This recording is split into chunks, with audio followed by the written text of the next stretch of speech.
Əbil Yusifov, Gülbahar hekayəm. Yadımdadır, bir yaz axşamları kəndimizin kənarından axan Arpa çayının sahilinə yığışıb saz çalar, nağıl deyər, mahnı oxuyardıq. Yazda çay daşar, su sahili basar, kiçik dalğalar sahil boyu daşlara dəyib səsimizi bir səs daha artırardı. Mən Gülbaharla uşaqlıqdan yoldaş idim. O mənsiz oynamaz, mən isə onsuz bir dəqiqə rahat olmazdım. Hələ 8 yaşındaykən Gülbahar haqqında düşünərdim. Anam məndən Gülbaharı niyə belə çox istəyirsən deyə soruşduqda, heç özüm də bilmirəm deyib cavab verərdim. Nə düşündüyümü özüm də anlamazdım. Mən yalnız sabah tez açılsaydı Gülbaharla oynayardıq fikri ilə göyə, o əzəmətli göylərə hər axan ulduza baxar, nənəmin hərənin göydə bir ulduzu var dediyi əfsanəyə inanar, göyün boşluqlarında Gülbaharın ulduzunu arayar. İki qonşu ulduz gördükdə onun biri Gülbaharındır deyə düşünərdim. Mən elə gəlirdi ki, bu dəqiqədə Gülbahar da mənim ulduzumu arayır. Kim bilir, bəlkə də elə imiş. Beləliklə günlər çapar atlı kimi gəlib keçirdi. Hər gələn gündə mən yenilik hiss edirdim, ruhumu şirin xəyallar məst edirdi. Biz onunla ayrılmadan oynayırdıq. Sanki təbiət yaranışımızdan bizi bir-birimizə bağlamışdı. Mən oğlanlara məxsus oyunlardan həzz almadığım kimi, o da qızlar oynadığından oynamazdı. Biz bircə düşünər, ikimizi də eyni dərəcədə əyləndirəcək oyunlar tapar. Yorulmaq nə olduğunu bilməzdik. Biz böyüyürdük. Get-gedə oyunlar da dəyişirdi. Yadımdadır, o böyüdükcə məni yeni fikirlər bürüyürdü. O böyüdükcə mavi gözlərinin rəngi dəyişdikcə mənim də qəlbimdəki hisslər dəyişirdi. Onun saçları qaraldıqca qəlbimi kədər, ələm bürüyürdü. İndi biz çay kənarında oynamaqdan çox bir-birimizin üzünə baxır, sanki baxışlarımızda mübhəm bir şey arayırdıq. Bəli, biz saatlarla bir-birimizin gözlərinə baxırdıq. Biz artıq böyümüşük. Atam məni quzu otarmağa yollayırdı. Mən dan sökülərkən yerimdən qalxar. Sabahın təmiz və saf havasında yamaçlara dırmanardım. Sabah nə qədər gözəldir. Çiçəklərin yarpaqları gecədən düşmüş şehlə canlanır. Sabahın sərin mehi nə qədər gözəl qoxuyurdu. Səhər-səhər göydəki buludlar burulur, dağılır, haraysa qaçmağa hazırlaşırlar. Lakin məni nə qızıl rəngli çiçəklərin ətri, nə otların yaşıllığı cəzb edə bilirdi. Bülbüllərin gözəl nəğməsi məni kədərləndirirdi. Mən quzuları yamaca buraxar, yaşıl otlar üzərində uzanardım.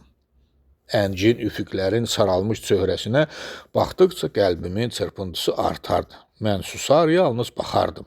Mən elə gələrdi ki, xəfif əsən külək yarpaqları danışdırır. Onlar da öz dərdlərini söyləyirlər. Budaqlar bir-birinə tərəf əyildiyi zaman mən elə gələrdi ki, onlar qucaqlaşır, pıçıldaşırlar. Lakin mən tək idim. Mənim dərdimi söyləyəcək heç kəsim yox idi. Bəzən ürəyimi bənövşəyə açmaq istəyərdim, lakin onun da boynu çiynində olduğunu gördükdə dayanardım.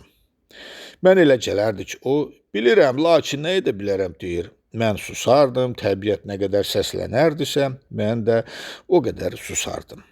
Mən qəlbimdə danışardım. Kədərimin səbəblərini özümdən sorardım, beynimi yorardım, bəzən öz-özümə təskinlik verərək, bu uşaqlığın xatirələridir. O şirin yuxu kimidir. İnsan ayrıldıqda peşman olar, kədərlənər deyərdim. Lakin belə deyildi. Mən nə haqda düşündüyümü anlayırdım. Məni düşündürən zərli saraylar, böyük vəzifələr deyildi. Bütün bunlar qəlbimə yabancı idi. Çünki mən onların nə olduğunu anlamırdım. Məni düşündürən yalnız Gülbahar, onun dəniz kimi mavi gözləri, sabah gözəlliyi kimi təbəssümləri idi. Dərd qüssəmin səbəbi bu idi, onu mən indi az-az görürdüm. O artıq çay kənarına gəlmirdi. Səbəbi isə şərqin qadınları üçün əsrlərdən bəri qoyulmuş mənhus qanun idi. Bax, məni də kədərləndirən bu idi. Bir ay olardı ki, mən onu görmürdüm. Gözdən iraq, könüldən uzaq deyərlər, lakin belə olmadı, mən onu görmədikcə qəlbimin çırpıntısı artdı. Necə deyərlər, insanın üzü bərk olar. Mən hər şeyə dözürdüm, ürəyim sıxılır, nəfəs almaq üçün hava çatışmırdı, lakin mən dözürdüm. Aylar keçdi, Gülbahar unudulmadı. İlıq iyul günlərindən biri idi. Quzuları yamaca buraxıb göy otlar üzərində uzanmışdım. Yamacın alt tərəfində söyüd ağaclarının arasından axan işıqlı bulağı zümzümə edir, sanki baharı qarşılayırdı. Yamacın təpəsində bir çoban tütəkli dərdli hava çalır, qoyunlarını otarırdı. Tütəyin səsi sanki çobanın qəlbindəkiləri danışırdı. Mən elə gəlirdi ki, o da sevir, o da sevgilisinin fəraqında göz yaşları tökür. Mən gözlərimi göylərə dikmişdim. Göydə bulutlar sürünür, sanki hücuma hazırlaşan bir ordu kimi öz qüvvələrini qoruyurdular. Onlar hər saniyə cürbəcür rənglərə girirdilər. Sükut, təklik, süstəldici isti. Mən bu göy otların üzərində sanki başımı anamın dizi üstə qoyub uyumuşdum. Ayıldığım zaman günəş enmişdi, yamaçların rəngi dəyişmişdi. Meşədə əlvan tüklü quşların, sarı köynək bülbüllərin səsi hər tərəfi yayılırdı. Bulaq əvvəlki kimi şırıldayırdı, lakin bu şırıltıya nə isə başqa bir səs də əlavə olunmuşdu. Kim isə nəğmə oxuyurdu. Hansı hisslərsə məni yerimdən qaldırdı. Bulağa tərəf yollandım, nəğmə daha yaxından eşidilirdi. O nəğmədə bir məhzunluq duyulurdu. Mən bulağa yaxınlaşdım, dizlərim titrədi, bütün dünya başıma hərləndi. Bulaqdakı Gülbahar, istirabla gözlədiyim Gülbahar idi. O mənə baxdı, güldü. Bu gülüş mənə dan yerini qızardan yeni və nəşəli sabah gətirən günəşin təbəssümünü xatırlatdı. Mən ona yaxınlaşdım. O dayanmışdı, həm də başını aşağı salıb dayanmışdı. Gülü, deyə səsləndim. O dillənmədi. Gülü, nə gözəl gündür, görürsənmi? Görürsənmi, təbiət nə qədər gözəldir, dedim. Sözlər ağzımdan tökülürdü, cümlənin əvvəlini deyib axırını düzəldə bilmirdim. O gülümsədi, deyəsən keçirdiyim istirabı duymuşdu. Mən ona biraz da yaxınlaşdım. Bəs nə üçün məndən qaçırsan? O mavi gözlərini yuxarı qaldırıb üzümə baxdı və sən qaçırsan, dedi. Söz əridilmiş qurğuşun kimi ürəyimi axıb onu yandırdı. Yox Gülü, mən həmişə səni düşünürəm. Mən həmişə sənin xəyalınla yaşayıram. Mən səni unuda bilmirəm. Mən hər gün gözəl çiçəklər arasında səni axtarıram, dedim. Sözlər sanki hazırlanmışdı, daha tutulmurdum. O başını buladı. Bəs mən, deyə pıçıldadı. Gözləri yaşardı. Mən ona daha da yaxınlaşdım. Gülüm, o sözümü kəsdi. Məni incitmə. O səhəngi qaldırıb çiyinini aldı, qəlbimdə nə isə qırıldı. Bəs biz görüşməyəcəyikmi, deyə soruşdum. O, hər gün bu zaman bulağın başına gəl. Mən gələrəm, deyib aralandı. Mən yamaca qayıtdım. Mənə elə gəlirdi ki, bu saat əvvəl ağlayan kainat indi gülür, nəğmə söyləyir. Hava qaranlıqlaşır, mən quzuları evə tərəf qovurdum, yol uzunu üzmə toxunan yarpaqlarla oynayırdım. Qapımıza o qədər sevinclə yaxınlaşdım ki, anam təəccübləndi. Mən oynamaq, oxumaq istəyirdim. Biz o gündən sonra Gülbaharla görüşməyə başladıq. Hər gün o bulaq başına gələr, söyüd ağaclarının altında oturub uzun-uzadı danışardıq. Mən artıq kədərlənmirdim, saz əlimdən düşmürdü. Çalır, nəğmələr oxuyurdum. Doğrudan da mən xoşbəxt idim. Kənddə bizim sevişdiyimizi hamı bilirdi. Onun atası bir neçə dəfə mənim atama Mustafa, yazbaşı uşaqların məsələsini qurtararıq, geçəliblər, demişdi. Mən belə sözlərdən həzz alırdım.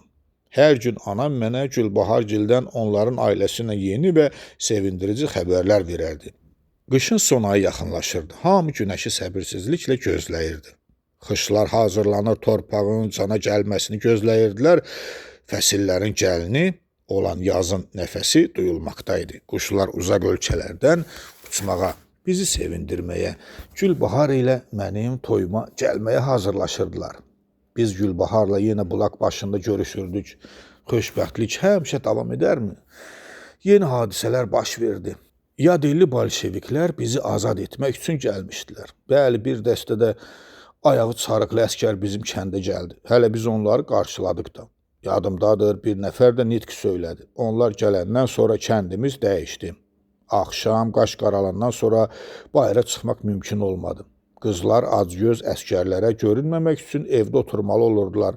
Daha nə çay kənarındakı mahnılar, nə də yamaclardakı görüşlər olurdu. Hamısı yaddan çıxdı. Əziyyət gündən günə artdı. Öz ailəsini zorla dolandıran kəndlilər əskərləri yedirtməyə məcbur oldular. Bu son hadisələr Gülbaharla toyumuzu dayandırdı. Ancaq eşqimizi saxlaya bilmədi. Biz gizlində də olsa görüşməkdən əl çəkmədik.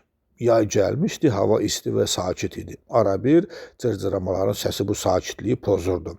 Bütün kainat susmuşdu, nə isə düşünürdü. Biz Gülbaharla bulaq başında yenə də dərdləşirdik. Birdən söyüd ağacların arasından bir nəfərin bizə tərəf addımladığını gördük. O alçaq boylu, ağbəniz, şık geyinmiş bir zabit idi. Biz susmuşduq. O bizə yaxınlaşdı, bir saniyəlik ayağını saxlayıb Gülbaharı başdan ayağa qədər süzdü, üzündəki təbəssüm saxtı cizgilər buraxdı, zabit getdi. Onun bu yersiz hərəkəti məni şübhələndirdiyi kimi Gülbaharı da qorxutdu.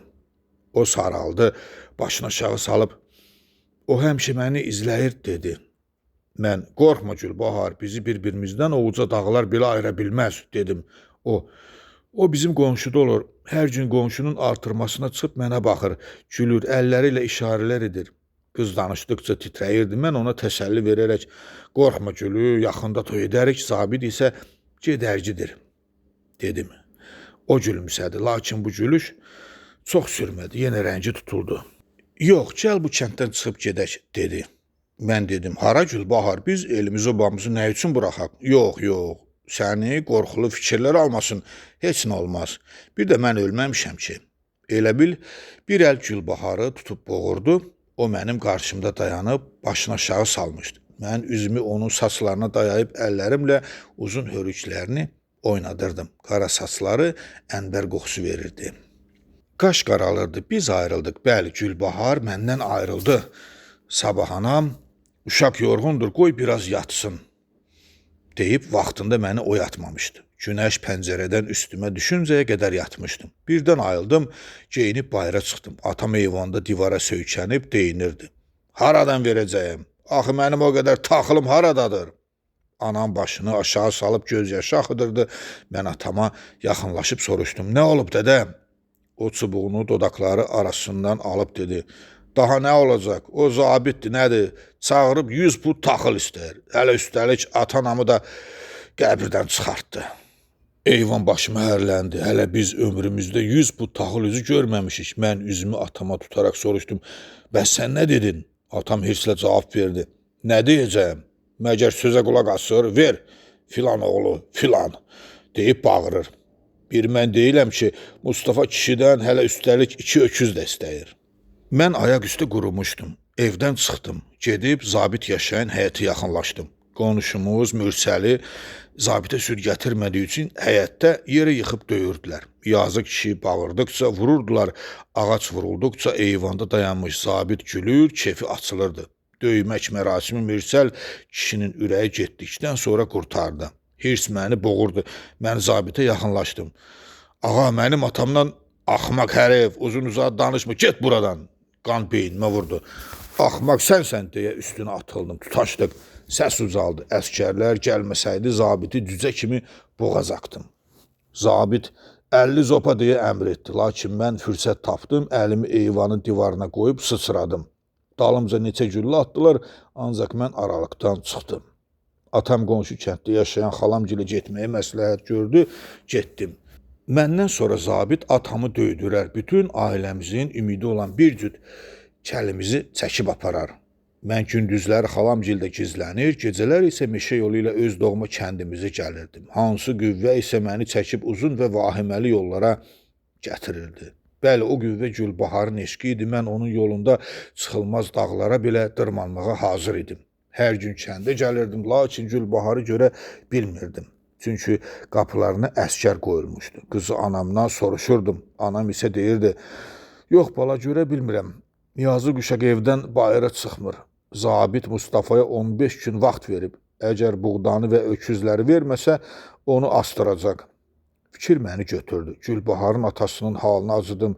Qızı görmək üçün gecəni yatmadım. Həyətlərinə girməyə yol aradım. İmkan tapmadım. Zabiti öldürmək fikrinə düşdüm.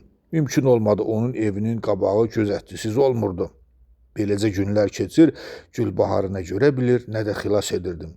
Bir gün yenə kəndimizə gəldim, atam bürüşüb qəmgin-qəmgin üzümə baxdı. Anam sözlü adam kimi yerində qərar tuta bilmirdi. Bunun səbəbini soruşdum, dillənmədilər. Nəhayət atam dedi, görürsən oğul, bu zalimlar nə eləyirlər?